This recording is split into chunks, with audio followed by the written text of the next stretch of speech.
इस नए वीडियो में हम लोग एक अगला प्रश्न देखेंगे। ये प्रश्न भी कई बार बोर्ड एग्जाम से पूछा जाता है, तो आइए देखते हैं आज का हमारा ये प्रश्न। तो ये प्रश्न क्या कह रहा है कि समान धारिता के 4 संधारित्र समांतर क्रम में जुड़े हैं। 1.5 वोल्ट की बैटरी से इन्हें आवेशित किया जाता है। यदि इन्हें श्रेणी क्रम में जोड़ करके उसी बैटरी से आवेशित किया जाए तो प्रत्येक संधारित्र पर संचित आवेश की गणना कीजिए। अब मैं इसको इंग्लिश में ट्रांसलेट करके आपको बता देता हूं। 4 capacitors of equal capacitance are connected in parallel, यानी कि 4 कैपेसिटर्स हैं जिनका कैपेसिटेंस इक्वल है, उनको पैरेलल ऐड कर दिया गया है। After that they are connected to 1.5 volt battery and the stored charge on each capacitor is 1.5 microcoulomb. If these capacitors are connected in series and charged with the same battery, then what will be the amount of charge stored on the each capacitor? ये हमें find out करना है। तो question में सबसे पहले कह रहा है कि आपके पास 4 कैपेसिटर हैं, वो आपके पैरेलल यानी कि समांतर क्रम में जुड़े हुए हैं। तो देखिए मैंने फिगर बना दिया, यहाँ पे 4 कैपेसिटर जुड़े हुए हैं, ये पैरेलली ऐड है और बैटरी के साथ में बैटरी का जो पोटेंशियल है वो 1.5 वोल्ट है। और क्वेश्चन में हमें गिवन है कि Q की वैल्यू जो है वो 1.5 माइक्रोकूलाम है। अगर इस माइक्रोकूलाम को हम कूलाम में कन्वर्ट करते हैं तो इंटू 10⁻⁻6 कर देना है, जिससे ये माइक्रोकूलाम हमारा कूलाम में कन्वर्ट हो जाएगा। तो हम सीधा सा फॉर्मूला अप्लाई करके यहाँ पर कैपेसिटर का जो कैपेसिटेंस है यानी संधारित्र की जो धारिता कितनी है वो फाइंड आउट कर लेंगे। तो फॉर्मूला हमारा क्या है, C = Q/V। Q की वैल्यू हमारा 1.5 माइक्रोकूलाम है, उसको कन्वर्ट करेंगे तो 1.5 इंटू 10⁻⁻6 हो जाएगा। V की वैल्यू पुट कर दिया हमने, 1.5 कैंसिल हो जाएगा, ये आ जाएगा C = 1 इंटू 10⁻6 फैरड। अगर इसे माइक्रो फैरड में लिखते हैं तो C = 1 माइक्रो फैरड हो गया।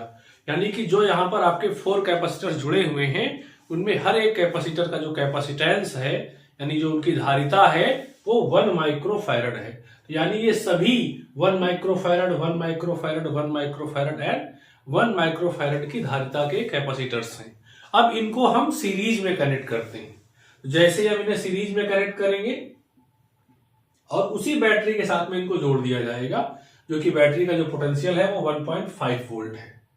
तो अब यहां से हम इसको आगे सॉल्व करेंगे। सबसे पहले हम इन चारों कैपेसिटर्स को ऐड करने के बाद जो उनका इक्विवेलेंट रेजिस्टेंस होगा, यानी कि वो कैपेसिटेंस जो इन चारों को हटाने पर अगर एक कैपेसिटर को जोड़ दिया जाए तो जो इक्विवेलेंट कैपेसिटेंस होगा, जिसको हम हिंदी में तुल्य धारिता कहते हैं, तो उसके लिए श्रेणी क्रम में यानी सीरीज का फॉर्मूला है 1/C equivalent = 1/C1 + 1/C2 + 1/C3 and 1/C4।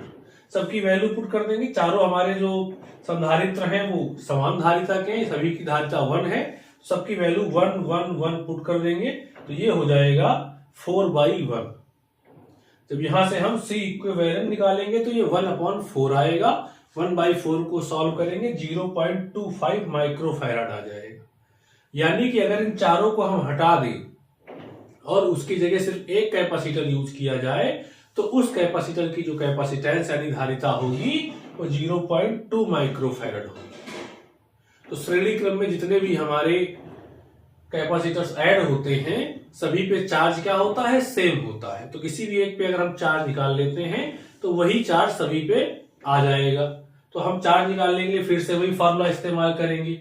अतः संधारित्र पर संचित आवेश यानी stored charge on capacitor, formula क्या है, Q = C × V।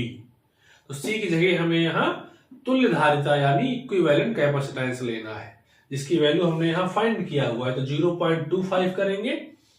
V की वैल्यू हमें 1.5 गिवन है, इसको पुट कर देंगे तो ये हमारा आ जाएगा मल्टीप्लाई करने के बाद 0.375 माइक्रोकूलाम।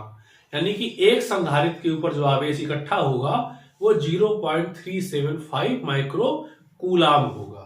तो इस तरह से हमारा ये क्वेश्चन भी सॉल्व हो जाता है। और भी जो क्वेश्चंस आपको नहीं आ रहे हैं आप उसी नंबर पर जो आपको बताया था 8707309032 पर भेज सकते हैं। As soon as possible, we will try to solve these questions and I will provide a very short video to all of you. Thank you very much.